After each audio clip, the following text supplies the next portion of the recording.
It is 8:55 a.m. Pacific Daylight Time. It's the 19th day of March, 2025. This is episode 1056. No. Is it 1056 or 1057? Hold on here. I never can remember. It's 1057 of Bitcoin, and the ECB is about to woodshed itself. I've never seen anybody so interested in killing their own credibility with their citizenry than the European Union. It is amazing. Ever since November the 1st, 1993, the EU has been hell-bent on making damn sure that nobody in their, nobody is happy in the European Union. It's amazing. And we'll talk about why that's going to happen. Minnesota Senator has proposed a Bitcoin Act, so Minnesota is on deck. And then we've got some Bitcoin liquidity news. And this is going to be a little interesting because, as I've been saying, there's not ever a problem with liquidity.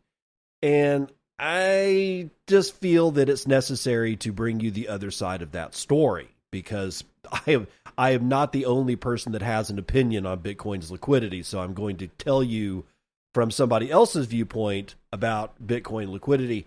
Brazil is definitely going to be in the news. They've got something on deck for themselves involving Bitcoin. And the HyperLiquid Bear successfully closed his trade. Yeah, that's what caused the problems over the last couple of days. And then we're going to talk about the Samurai Wallet developers pre-trial, and then some news in Lightning concerning Nostr Wallet Connect and something called Lightstack. Can't wait for that one. And then OpenSats announces their 10th, count them, 1, 2, 3, 4, 5, 6, 7, 8, 9, 10 waves of Bitcoin grants and support for developer organizations. But first, let's go over to the Evil Central Bureau, the ECB, where they're prepping the ground for the digital euro launch. Efrat Finnegason, Efrat Finnegason is writing this one for Bitcoin Magazine. The European Central Bank, the ECB, is laying the groundwork for the probable launch. Love it. It's probably going to happen, ladies and gentlemen. The probable launch of its wholesale and retail central bank digital currency, the CBDC, also known as the digital euro. Christine Lagarde, president of the ECB and felon in France, shared this update at their latest press conference. Quote, President Lagarde stressed that the digital euro is more relevant than ever, the ECB tweeted. Lagarde emphasized that the digital euro, the EU's CBDC solution, is set to launch in October of this year, provided that it passes the legislative phase involving key stakeholders, including the European Commission, the Parliament, and the Council. Notably absent from this process is, the public, the European public, despite the significant impact this initiative will have on their daily lives. Let me pause right there so that I can fully embrace what Efrat is saying here. There's no public comment on this for the European citizenry. They don't get a say. They don't get a chance to say, hey, here's my reservations about this digital euro thing. No, this is just going to be foisted upon them by people they can't even really vote for at this point. The European Union needs to go away. It was an experiment that has spiraled out of control. And this again, I'm going to say it again. I said it on Nostr. I'm starting to really understand here that World War II, and this probably goes back to World War I, but I'm just going to say at World War II, everybody hated Hitler. And you're going to go, oh God, he's going to say that he's going to start being a Holocaust denier and that Hitler was a good guy. No, I'm not. Hitler was not a good guy. Hitler was batshit insane and he killed a whole bunch of people. No, this is, as far as I'm concerned, the Holocaust did happen. And Hitler's not a good guy, okay? But I'm having a feeling that the rest of Europe was labeling Hitler as the evil one because he beat them to the punch. He beat Spain to the punch. He beat France to the punch. He beat the UK to the punch. He beat everybody that's in Europe was jealous because he actually did the thing that all of them have been wanting to do. And the reason I say this is because I've been looking at what the European Union has been doing over the past, well, they really ramped up with COVID. But even before that, it was pretty bad. But man, with COVID, under the fog of stupid, which is probably what I'll name this show, they just started wholesale destruction of their citizenry. And that leads me to believe that they've always had a bent of just mind-numbing control over the population. But Hitler beat him to the punch. He's the one that rolled out the Panzer tanks first. He's the one that went into Czechoslovakia first. He's the one that actually did the fucking thing that all of the European nations actually wanted to do. And this is why the United States probably needs to dump out of NATO so that Europe can just go back to war like they've always been doing. NATO has been basically just like a kindergarten teacher, making sure that the children don't fight. All they've ever wanted to do was fight. And I think that they were saying, oh, Hitler's the bad guy because, well, not because he was such a bad guy as much as they're all bad people. And none of them had the guts to actually move their tank and their forces and their armies across borders and commit to taking over Europe. All of them wanted to do it. You're seeing it with the ECB.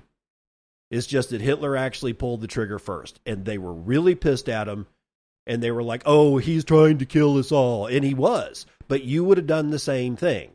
Europe, you would have done the same thing. Your attitude looks exactly like that of Hitler at this point. And Christine Lagarde is point man on this entire new push for this crap going on in Europe. So why is the digital euro more relevant than ever? Well, because she wants to kill you.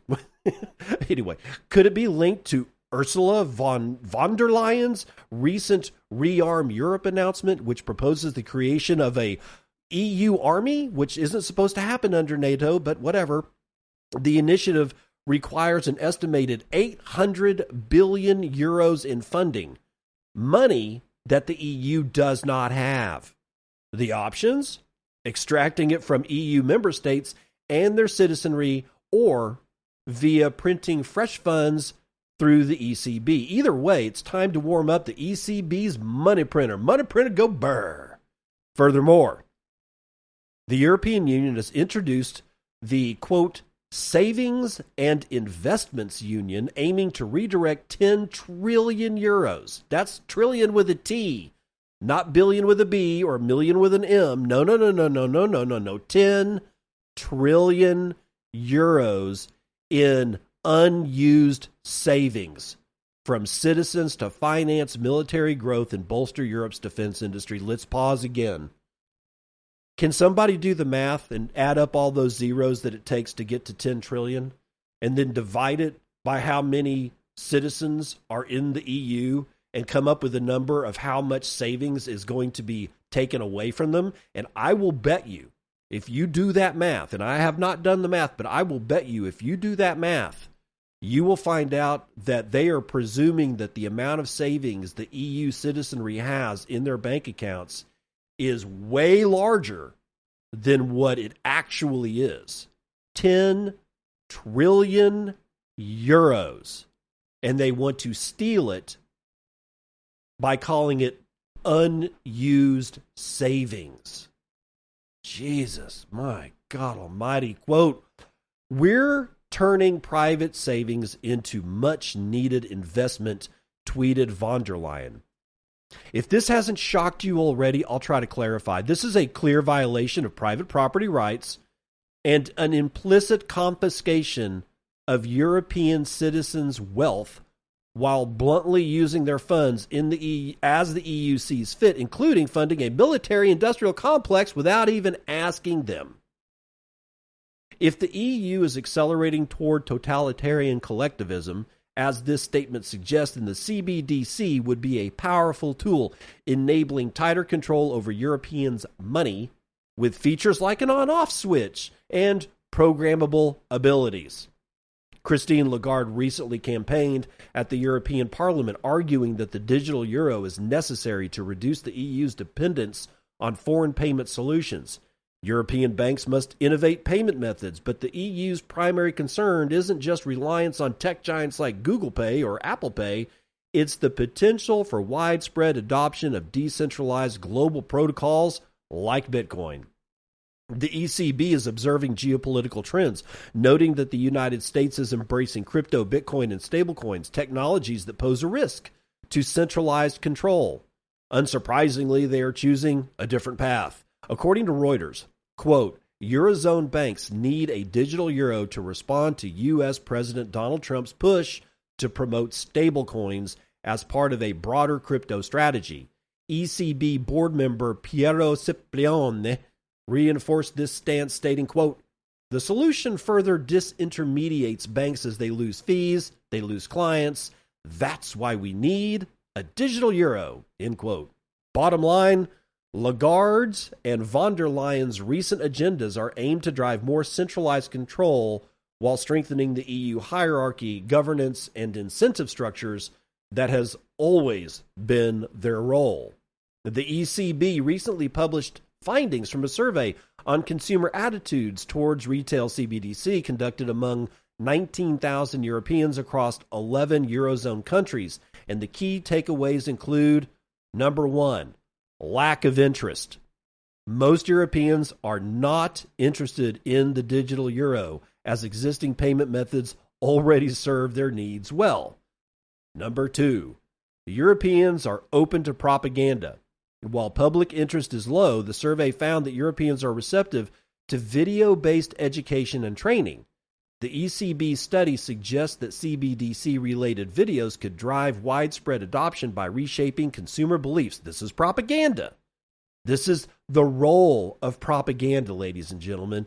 The report states, quote, consumers who are shown a short video providing concise and clear communication about the key features of the digital euro are substantially more likely to update their beliefs, which increase their immediate likelihood of adopting it, end quote. No wonder the ECB has ramped up its digital euro video content since late 2024.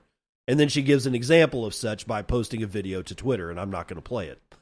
Number three, preference for existing payment methods. Quote, Europeans have a strong preference for existing payment methods and see no real benefit in a new type of payment system, end quote. While this finding sounds like a positive pushback, it can serve as a precursor to a tactic of technological integrations, quote, if you can't beat them, join them tactic, similar to the Chinese ECNY retail CBDC.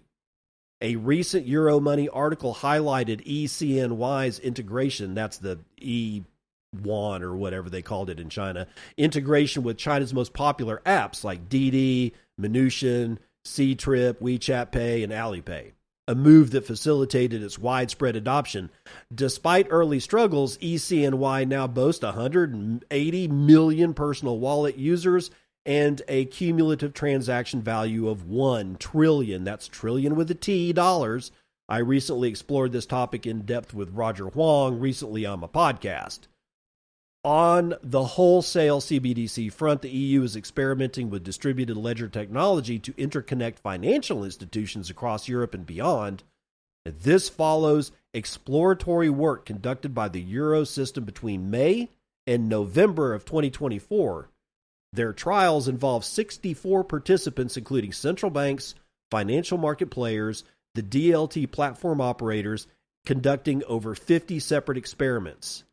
Lagarde insists that the digital euro is a form of cash, gaslighting and misleading uninformed Europeans about the risks of CBDCs. Permission-based CBDCs, such as the digital euro, are prone to micro levels of control through expiry dates, geofencing, and programmability. If Europeans don't recognize these dangers, they won't resist the digital euro. By framing it as digital cash, the ECB ensures smoother public acceptance with little to no public fuss. To be clear, cash itself is fiat currency, centrally controlled, easily debased, and prone to inflation. Every time the issuer expands the money supply, the citizens suffer from declining purchasing power, essentially being robbed by the state. While ordinary citizens are bound by the rule of law, elites often evade consequences. A prime example is Christine Lagarde, who, if you did not know, was found guilty of negligence for approving a massive taxpayer-funded payout to controversial French businessman Bernard Tapie. However, she avoided a jail sentence. The Guardian reported in 2016, quote, a French court convicted the head of the International Monetary Fund, that's Christine Lagarde, and former government minister who had faced a 15,000 euro fine and up to 1 year in prison. But it decided she shouldn't be punished and that the conviction would not constitute a criminal record. And the IMF gave her its full support, end quote. Wow. Despite public disinterest, the ECB and other central banks will push forward with their CBDCs to maintain an illusion of public involvement that will conduct surveys and create engagement tools. But ultimately, the digital euro will be integrated into existing payment methods and consumer apps, just as China did with the ECNY. This strategy will drive adoption even without direct public enthusiasm. We are, after all, playing the game of democracy, right? Geopolitical analyst Alex Craner recently tweeted in response to Lagarde and von der Leyen's acceleration of CBDC efforts, quote, this is excellent news. Christine Lagarde and Ursula von der Leyen never took on something they didn't completely mess up. I hope they continue their excellent performance. Godspeed. Stay tuned as I continue to track central bank's moves towards CBDC implementation. Wow, Everett really nailed it. I like her a lot. She's a great writer, but she pulls no punches in this. And this goes right back. If you didn't believe me before I started reading the great guts and feathers of this article about the fact that Europe was pissed off at Germany, not because Hitler was evil, but because they beat him to the punch, then the rest of that article should at least make you pause and go, wait a minute, maybe David's right. Maybe there wasn't a clear-cut format of evil and good, and the good was fighting against the evil. No, the evil that was already in Europe was fighting against itself because that particular evil didn't like the other evil and was really pissed off because the other evil pulled the trigger first. And that's why they came crawling on their belly like a reptile to the United States, begging us to get into World War II. And if it hadn't have been for the Japanese bombing the fuck out of Pearl Harbor, we might not have done that. And I'm sure that there's some of you out there that are like, no, we still would have done it, and here's why. I'm not going to disagree with you. I'm just saying that if I just look at it from pleb-level history class in the 8th grade in a United States public school system, that's probably where I would go. There's a whole other raft of bullshit that goes along with the Pearl Harbor thing and Japan attacking and all of that. The Pacific theater is completely different than the European theater, and I'm not suggesting that chicanery didn't go on there either. I'm just trying to focus on what happened in Europe. None of these people are good people is what I'm getting at. Spain wasn't like some goody-goody two-shoes, and France wasn't some goody-goody two-shoes. And all the other European unions, or all the other European countries that were, south and slightly east of Germany, no. No, they weren't good. And Germany wasn't evil. They were all evil. They were just pissed that Hitler pulled the trigger first. Now, down to Minnesota, or up to Minnesota. Actually, for me, it's over to Minnesota. Minnesota senator has proposed the Bitcoin Act after going from a skeptic to a believer, according to Syrian Lions out of Cointelegraph. Minnesota, State Senator Jeremy Miller has introduced the Minnesota Bitcoin Act, which he drafted after completely changing his mind on Bitcoin. Quote, as I do more research on cryptocurrency and hear from more and more constituents, I've gone from being highly skeptical to learning more about it to believing in Bitcoin and other cryptocurrencies. See, it's the same path over and over and over again. Anyway, Miller said that the bill aims to promote prosperity for Minnesotans by allowing the Minnesota State Board of Investment to invest state assets in Bitcoin and other cryptocurrencies. Several other U.S. states have introduced similar Bitcoin buying bills. Under Miller's bill, Minnesota state employees would be able to add Bitcoin and other cryptocurrencies to their retirement accounts. I'm going to say it again because that one's important. This is reaching down almost to retail. Minnesota state employees, like the woman that sits behind the desk at the Department of Motor Vehicles that pisses you off because she's being so slow getting your license to you. Yeah, she's going to be able to add Bitcoin and, of course, shitcoins to her retirement account. That's a big deal. It would also give residents the options to pay state taxes and fees with Bitcoin. Not so much of a big deal. But Colorado and Utah already accept crypto for tax payments, and Louisiana allows it for state services. Investment gains from Bitcoin and other cryptocurrencies would also be exempt from Minnesota state income tax. In the United States, up to $10,000 paid to the state can be deducted from federal taxes under the state and local tax deduction, but any amount beyond that is subject to both state and federal tax obligations. The increasing number of U.S. states proposing Bitcoin reserve bills follows Senator Cynthia Lummis's July Strategic Bitcoin Reserve Act, which directs the federal government to buy 200,000 Bitcoin annually every year for 5 years, totaling 1 million Bitcoin. And then, let's see, they go on to talk about Lummis again. Yeah, and that's it. They just end on Lummis. And this is really a story about Minnesota. And as I look at the Bitcoin laws map, there are now, wow, almost the entirety of the United States has some form or fashion of a Bitcoin bill or Bitcoin and cryptocurrency bill sitting on their desk. This is amazing. It's like 39 states out of the 50. Yeah, 39 states. My God, that spread like a virus. Holy smokes. Now, the Circle P is open for business, and today it is Shishi. That's right, Shishi. He's got Comfrey for sale. And if you don't know what Comfrey is, it's a plant. You want it in your garden. It's deep-rooted. It mines minerals and brings it up to its leaves. You cut the leaves off. You can make medicine out of it. You can make salves out of it. It does all kinds of neat stuff. It's high in protein, so it makes a pretty good animal feed as long as you're feeding some other stuff to the animals. It does great. But what's really fabulous about this thing is its healing powers. That's one of the reasons why it was called Knitbone. Now, if you want to hear an entire episode of Bitcoin and talking only about Comfrey, it's episode 726. 726. The URL to that particular episode will be in the show notes. You can get one full root of Comfrey for $20. So what do you do with it? You shove it in the ground, you dig a hole, you plant the root, you cover it up, and you water it and you wait. And eventually, you'll get a Comfrey plant. Make sure that Comfrey plant is where you want it because it is permanent. It comes up year after year. It is highly productive.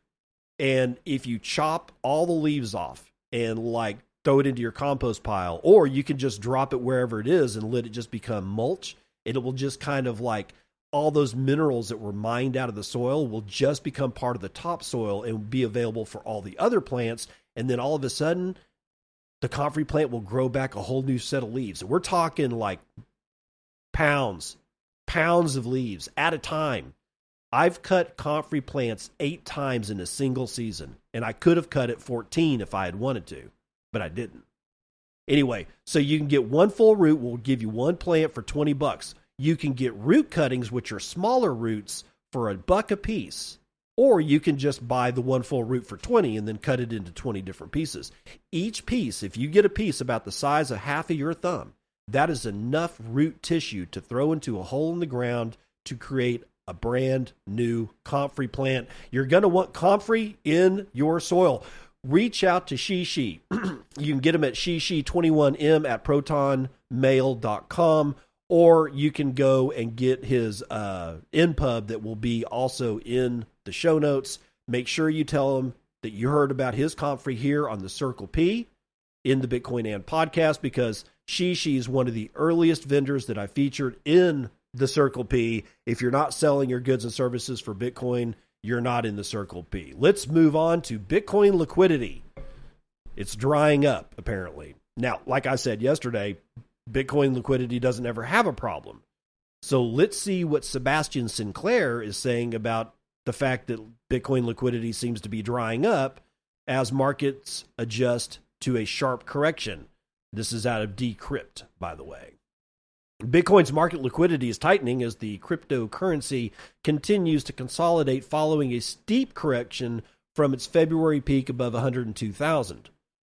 On-chain data from Glassnode shows that capital inflows have slowed significantly, with liquidity conditions deteriorating across both spot and futures markets.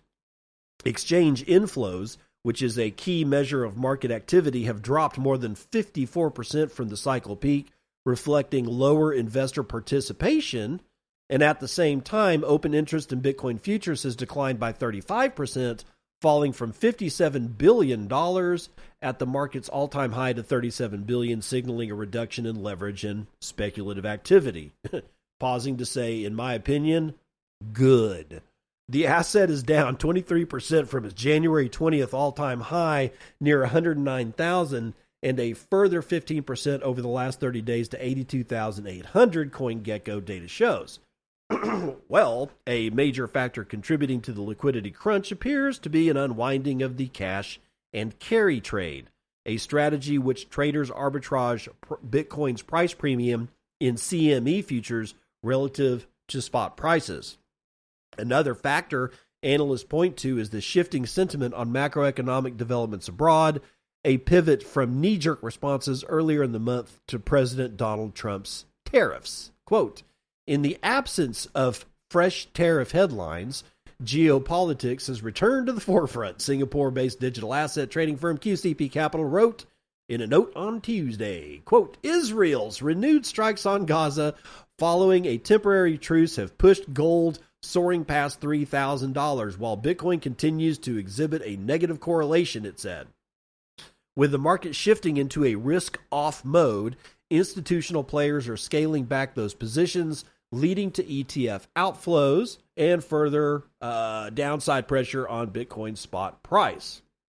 The options market also reflects a growing preference for downside protection, with put options carrying higher implied volatility premiums than equivalent calls.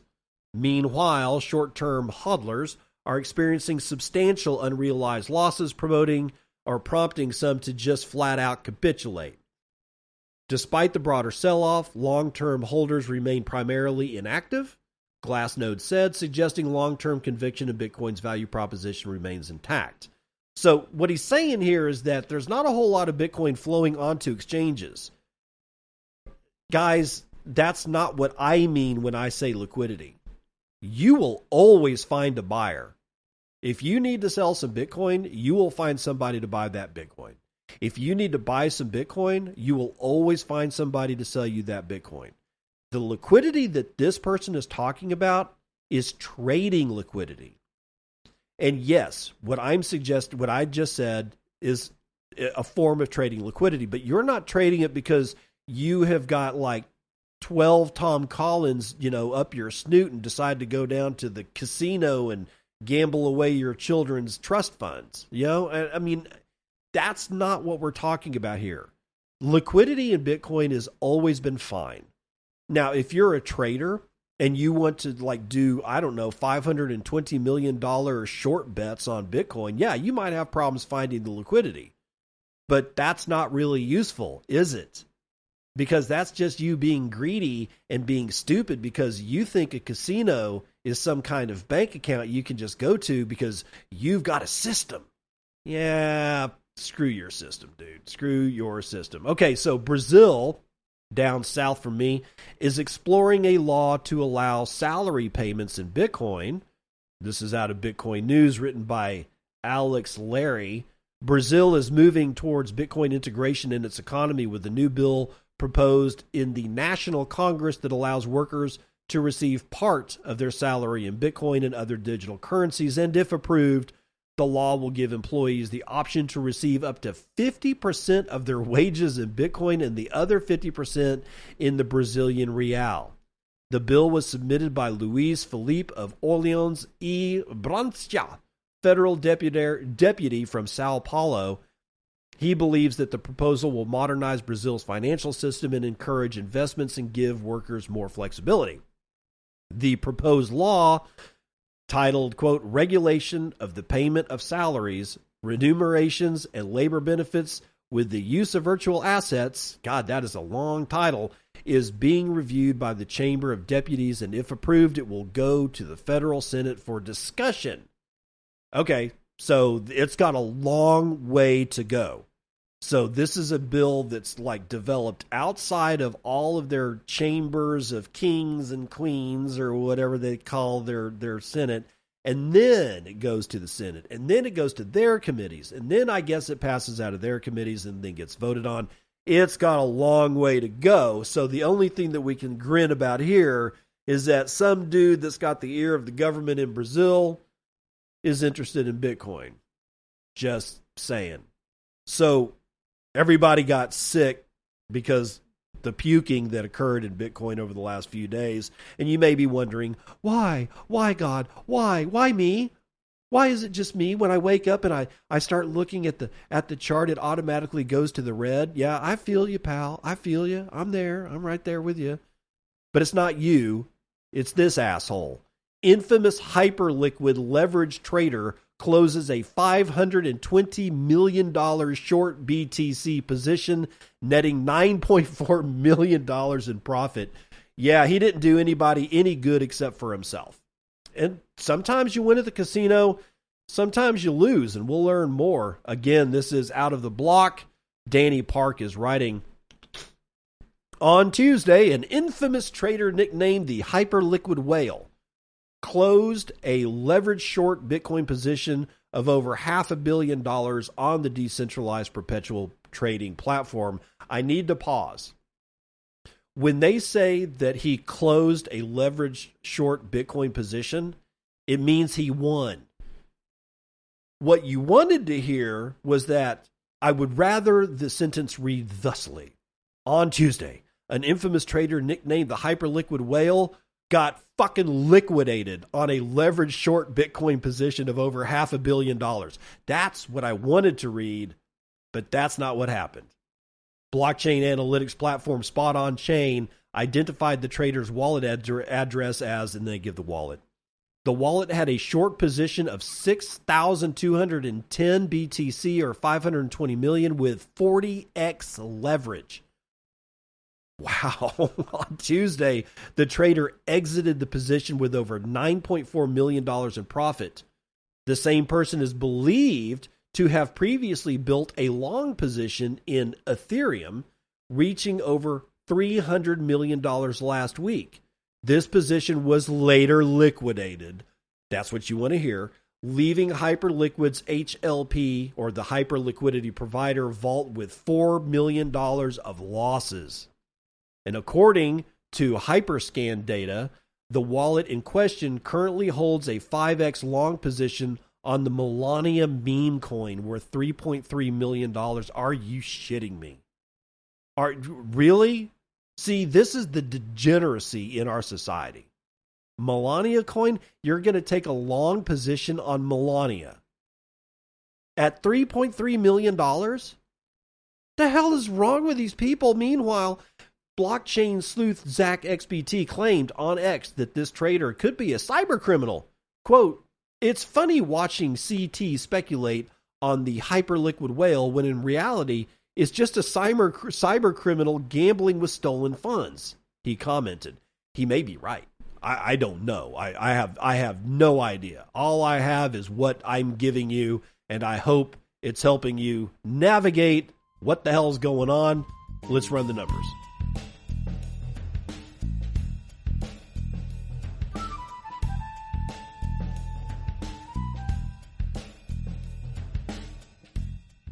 Futures and commodities, where Trump didn't say the word tariff. And I can tell because oil is up 0.3% to $67.01. Brent, North Sea, up a third to $70.79. Natural gas, bucking the trend here, 2.3% to the upside to $4.14 per 1,000 cubic feet. Gasoline is up a fifth of a point to $2.17 a gallon. Gold is doing well today. Another new all-time high for gold, $3,044.30 after a 0.15% rise in price. However, silver is getting sold off 1.5% to the downside. Platinum is getting sold 1.3% to the downside. People buying copper 1.6% in the green, and palladium is down 1.25%. Ag is mostly in the red. We do have a big winner today, though. Coffee is up 2%, and the biggest loser is going to be rough rice, which is down 1 1/3. Live cattle is up almost a full point. Lean hogs, got kicked in the nuts. 2 1/3% to the downside. Feeder cattle are up 0.7%.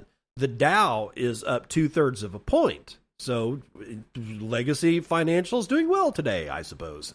S&P is up 3/4 of a point. NASDAQ is up a point, and the S&P Mini is up 0.76%. Bitcoin's doing okay today. $84,610 gives us a $1.68 trillion market cap, and we can get 27.5 ounces of shiny metal rocks with your one Bitcoin, of which there are 19,838,854.08 of. And there are very low fees. 0.03 BTC taken in fees on a per block basis. There are 50 blocks carrying 18,000 unconfirmed transactions waiting to clear at high priority rates of 2 Satoshis per VByte. Low priorities going to get you in at 2 Satoshis per VByte. Mining hash rate is down a little bit, but we're still over 800 to 802.2 exahashes per second. From yesterday's episode of Bitcoin and entitled The Bitcoin Covenant, I got Uno with 7,777 sats. That's a full Petra boost. And if you don't know who Petra was, look it up. He says, great show as always, my friend. I appreciate it. Pies with 1,000 says, Dave, you actually are the most pleb podcast out there. Y'all need to show this man some love. He has 0 sponsors, this is true, and is constantly promoting pleb value for value, which is also true. LFG, and get y'all some soap from Soap Miner, so Dave can earn some sats as well. That's the way the Circle P works. I just promote your product. Sometimes I use it, sometimes I don't. If I think that it's probably good value, I don't have a problem putting you into the Circle P. And if I make a sale for you, then you say, well, how much was that sale actually worth? And then you cut me Satoshis on the back end of it. And a lot of this is all trust. It's trust that the person that I told about the product actually tells you, the vendor, that I told you about the product, so that you'll know where you got the sale from. And then I got to trust you to say that had value to me. I made a sale because and I didn't contract him. I'm not paying him $500 a month or however much advertising cost. He just did it because this is plebscape, man. We're all living in the plebscape. We all got to help each other. We don't have Wall Street money. We don't have big advertising agencies. We don't have marketing agencies that are trying to help us out. All we got is each other, and that's what the Circle P is all about. Psyduck with 567 says Psyduck. Turkey with 500 says nothing. Permanerd 234 says, like Soap Miner soap, this podcast is clean. Pies with 420. Thank you, sir. Hashtag 40HPW. Yodel with 300 says, Bitcoin and what? Well, everything else. The world doesn't completely center around Bitcoin. Sometimes it centers around soap from Soap Miner. Get your soap from Soap Miner. Tell them you heard about it on the Circle P. God's Death with 237 says, thank you, sir. No, thank you. God's Death with another 100 says, again, thank you, sir. Well, again, thank you. Justin with 100 says nothing. And God's Death with another 100 says, again, thank you, sir. No, thank you. And that's the weather report.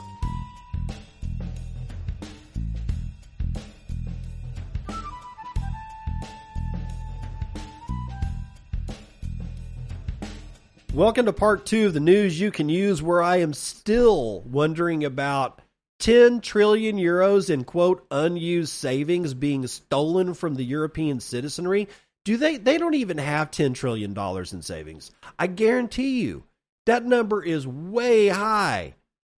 No. And even if they did, you're just going to take it and build an army? See, I'm telling you, man, this whole World War II narrative and World War I narrative that we've been fed when we were in school is all bullshit. Something else happened. Anyway, let's get into it. Key dates have been set for Samurai Wallet developers' pre-trial motion schedule. That doesn't make a whole lot of sense, but according to reports, Samurai Wallet developers Keenan Rodriguez and William Longer and Hill appeared in good spirits for the first hearing in their case since September of 2024. At the hearing, the prosecution and defense agreed on the pre-trial motion schedule as follows. On May 9th, they will make the opening motion. On June 6th, the prosecution's response to the motion. June 20th, replies to the prosecution's response. July 15th, expert disclosure by the prosecution. July 16th, next in-person pre-trial hearing. August the 8th, expert disclosure by the defense. And November 3rd of 2025, then the trial begins. They go through all this bullshit. How long are these guys going to have to cool their freaking heels? Anyway, pray for the Samurai Wallet developers. This is all bullshit. It's just all crap. Now, direct debit meets Lightning. NWC's game-changing impact on Bitcoin payments.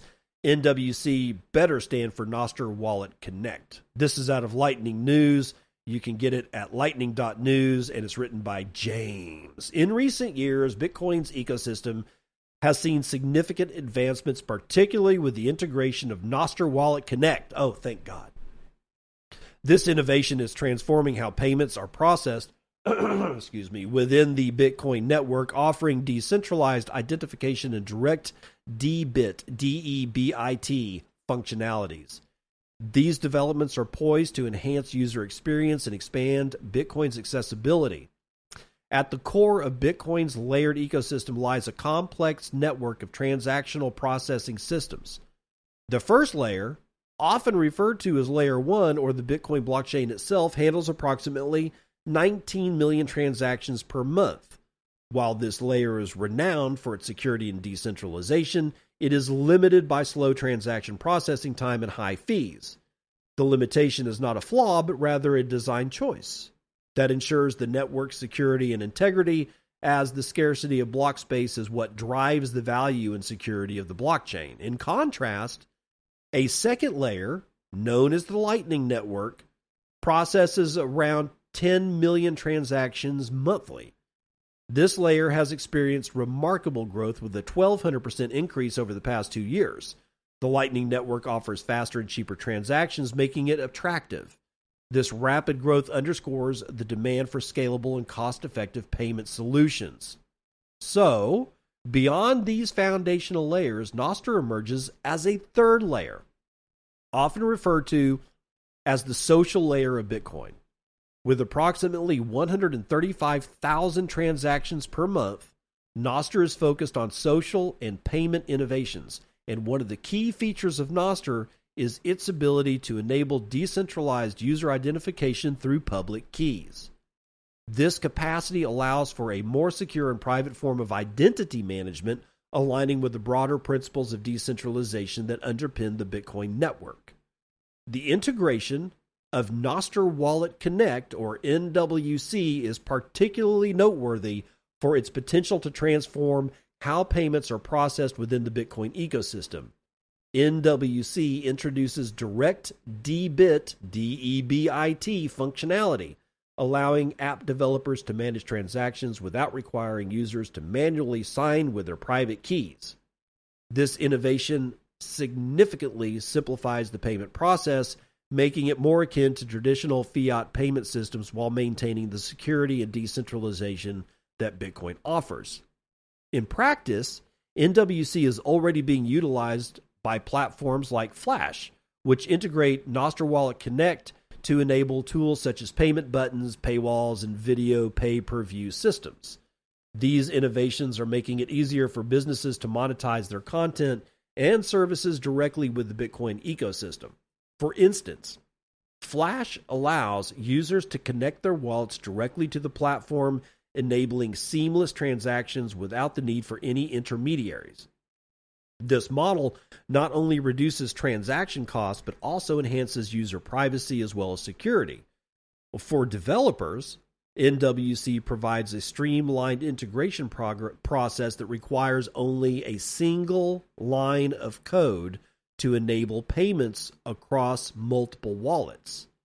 This simplicity is complemented by support for multiple programming languages and an open source development framework which fosters a collaborative environment for innovation. The open source nature of Nostr Wallet Connect encourages community involvement, allowing developers to contribute libraries and tools that expand its capabilities.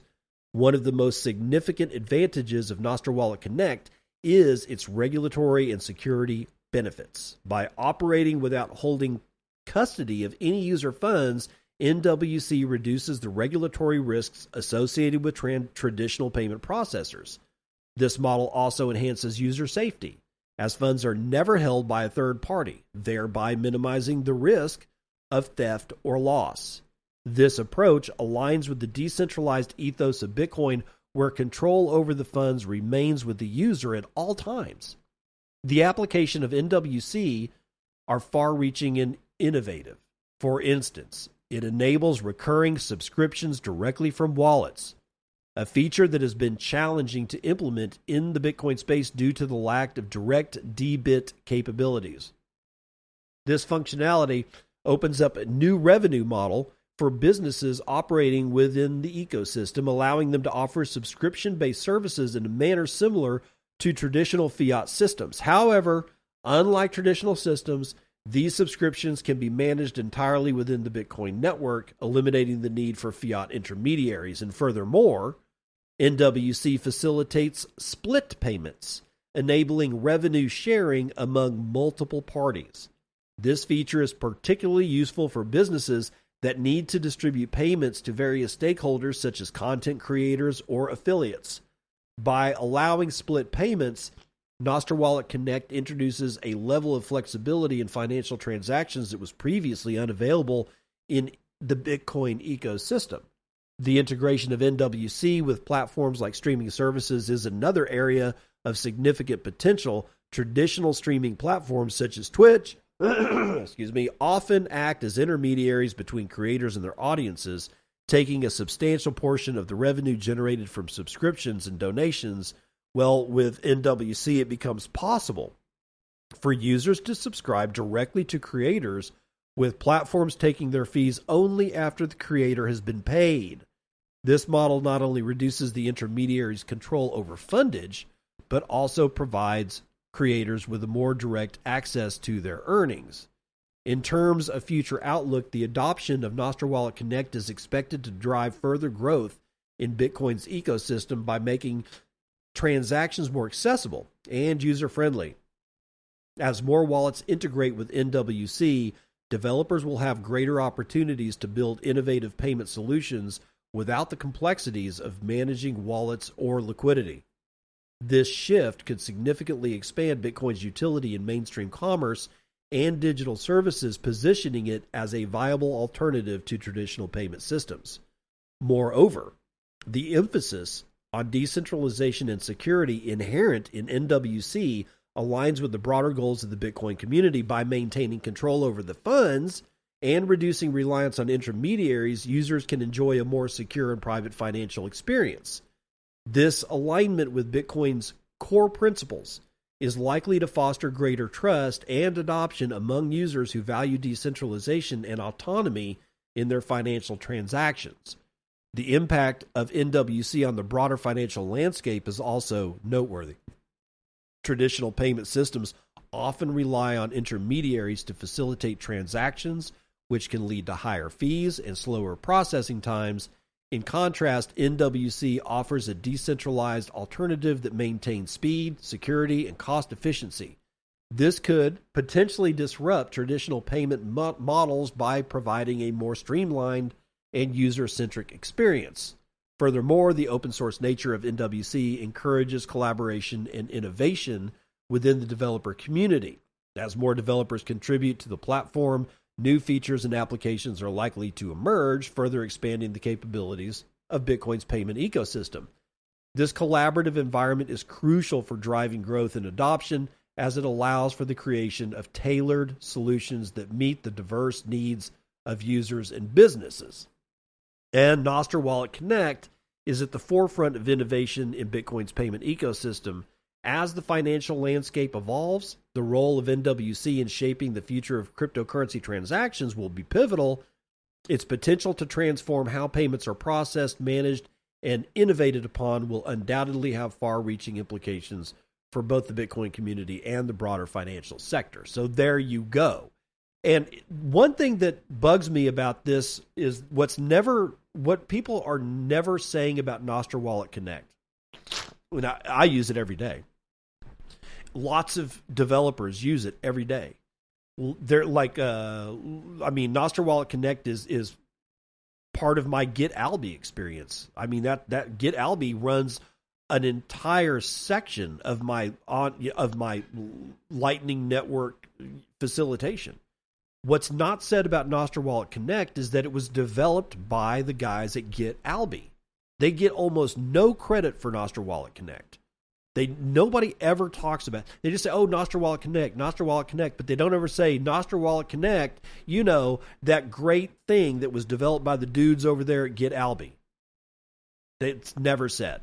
So give the guys at GitAlby some love today and tell them that you appreciate them developing Nostr Wallet Connect. Now, Lightstack. And this may be the last one that I do today. I'm not sure. It depends on time.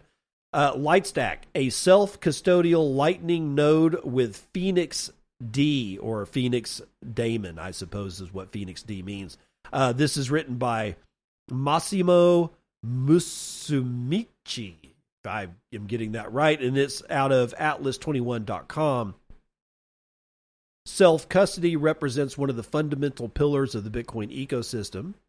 When a user maintains direct control over their own money, they fully realize the principle, not your keys, not your coins, that distinguishes Bitcoin from traditional financial solutions.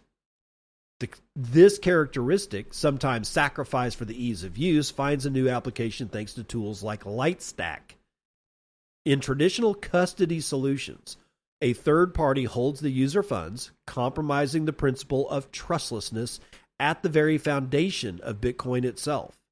Although custodial solutions may be tolerated for small amounts or to accommodate beginners, the natural evolution leads towards complete autonomy in managing one's Bitcoin.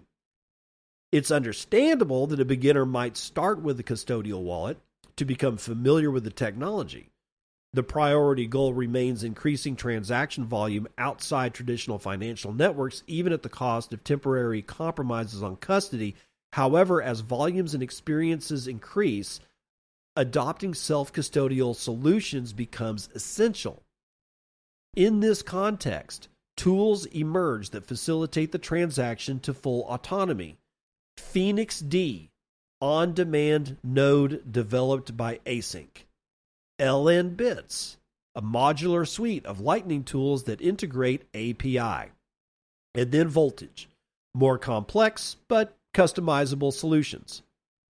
The combination of Phoenix D and LNBits can be effectively orchestrated through Lightstack, a software available on GitHub. And then they give the GitHub URL here. Lightstack allows you to create and manage self-custodial Lightning nodes in the cloud using a simple virtual private server or VPS. This approach guarantees users complete control over keys and access while automating the technical complexities of implementation.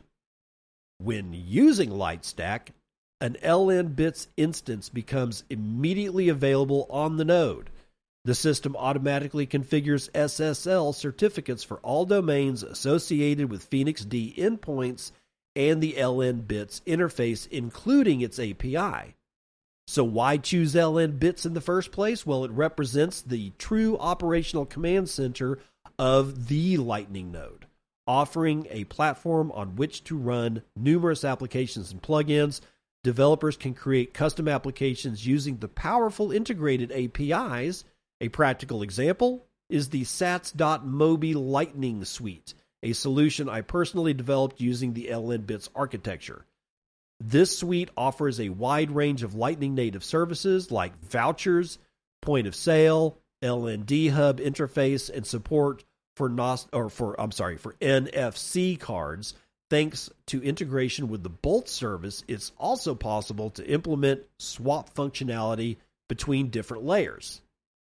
So here are the main features of LightStack. 1, secure connectivity. 2, API accessibility. 3, complete autonomy. 4, integrated LN bits. 5, multi-stack functionality. And 6, a hybrid interface. Soon, a VPS service with the pre-integrated system will be available thanks to collaboration with Denali Pro, a Swiss internet service provider with which I am professionally involved. LN Bits offers a wide range of immediately available features, like advanced accounting systems, where you can balance protection through unique API keys for each wallet. There's an extensible platform, there's a development stack, there's complete support for the LN URL protocol, there's instant wallet, there's financial management tools, and it is also multi-platform. There are no more excuses for not adopting a self-custodial solution. With LightStack, it's possible to immediately activate a self-custodial Lightning node without worrying about channel balancing or liquidity management while maintaining an intuitive interface and full control over your funds. Okay, so this sounds good, but here's the issue, and many of you are just going to straight up laugh at me. I don't know what the fuck to do with a GitHub thing. Yes, and you're going to go, oh God, he's that dumb. Yeah, well, it's not that I'm dumb. It's just that I got a lot going on. And I actually do know pretty much what to do with something out of GitHub. And, I got to compile it. I got to do all this stuff. I don't want to do that. And you know what else I don't want to do? I don't want to use Docker. Is there any way that you could just say, hey, look, this compiles to an executable. Here are my signing keys for this particular GitHub account. You can trust me. If you would do that, I'd probably try it out on a laptop just to see what it looks like. But the amount of hoops that I got to jump through to get something out of GitHub into something that I can actually use, it seems a little daunting. I'm just going to be straight up not going to lie. It seems a little daunting. I've done it. I've never really liked it. I don't like compiling shit. It's like something that that's why I'm not a computer scientist, or one of the reasons. I just don't have the freaking patience to do all this crap. And yet everybody says, hey, here's this brand new product and it's on GitHub. Bye. And yes, you're absolutely right to say, well, you should probably put a little bit more effort into it. Yeah, you're right. Find me the time and I will put a little bit more effort into it. I'm just saying that if there's any way that these things, when people say, oh, here's the GitHub repository, if there's some way that I could be met halfway to the GitHub repository. I know, I get it. You're a developer. You want to move on to other things. Is there anything that we can do? Is there any way that I can interface with your brand new, shiny, kick-ass sounding product without going all the way to the GitHub repository? That's what I'm getting at. And I don't mean to beat a dead horse with it. I'm just saying, if what I'm saying resonates with you, then I know I'm not alone, but B, maybe you come up with an idea, or maybe somebody who is a developer that says, oh God, I didn't realize that when I say go to GitHub, it causes a problem. For some of us, it does. It kind of causes a problem. I'm just saying, if there's any other way that we can work around that so I can test out your stuff, you got it on I don't know, on GitHub. Is there any way that you can get a website going that emulates what it does so I can see what an interface might look like, so I can play around with it? in a, non-threatening manner. I'm just saying, man. All right, let's end it up with OpenSats announcing their 10th wave of Bitcoin grants. The projects that have been included in this wave include Bitcoin Safe, stable channels, something called Waye, W-A-Y-E. Apparently it supports the well-being of open source developers to reduce burnout. Oh, nice. And enhance work sustainability. Cool. OpenSats has also renewed 3 grants to past grantees, Floresta, Crux, and something called Crux Installer, which I'm assuming is probably part of Crux. And then they go on to say one of the goals for this epoch is to encourage the creation of OpenSats-like organizations, whether to focus on specific domains, enable tax-deductible donations in new jurisdictions, or just to provide regional and local support. As a first step towards that goal, we are delighted to announce support from multiple organizations that embody this vision. So they're supporting people and other organizations that do what OpenSats does as an organization. This is like, how I always say the vultures are eating themselves? In this particular case, the eagles seem to be feeding themselves. That's what this means. And these include 2140, a European nonprofit focused on Bitcoin security and resilience based in Amsterdam. OpenCash, a Swiss nonprofit focused on researching and developing open source electronic cash systems. Bitshala, a grassroots initiative aimed at educating and training the next generation of open source Bitcoin and Lightning developers in India. And then there's Summer of Bitcoin, a global internship program that introduces university students to open source Bitcoin development and design. There's Bitcoin Dev Launchpad, a 40-week Vintium program that trains South American developers in Bitcoin open source development through a structured 3-phase approach. And finally, the Foundation Formation Kit, an open source justice foundation project that assists open source communities in establishing tax-exempt foundations and tax-exempt statuses, like OpenSats itself. It's a 501c3. It's a nonprofit organization. It has tax-exempt status as like an OpenSats foundation. So their OpenSats is funding a group of people that teach people how to open foundations and also get like stuff like 501c tax status in the United States. This is amazing. This is the ethos. This is one of the it's that kind of thing that made me think about doing the Circle P, where I'm not charging people for advertising on my podcast. I don't have the biggest audience anyway, but still I have one.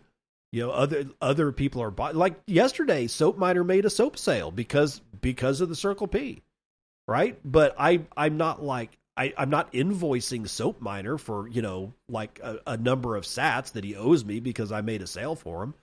It's trust. We have to help each other in the plebscape. We have to. We do not have the tools. We certainly don't have the money. We don't have the notoriety. We got bupkis, except each other. And that's enough. That's enough. OpenSats helping other organizations to become an organization just like OpenSats themselves.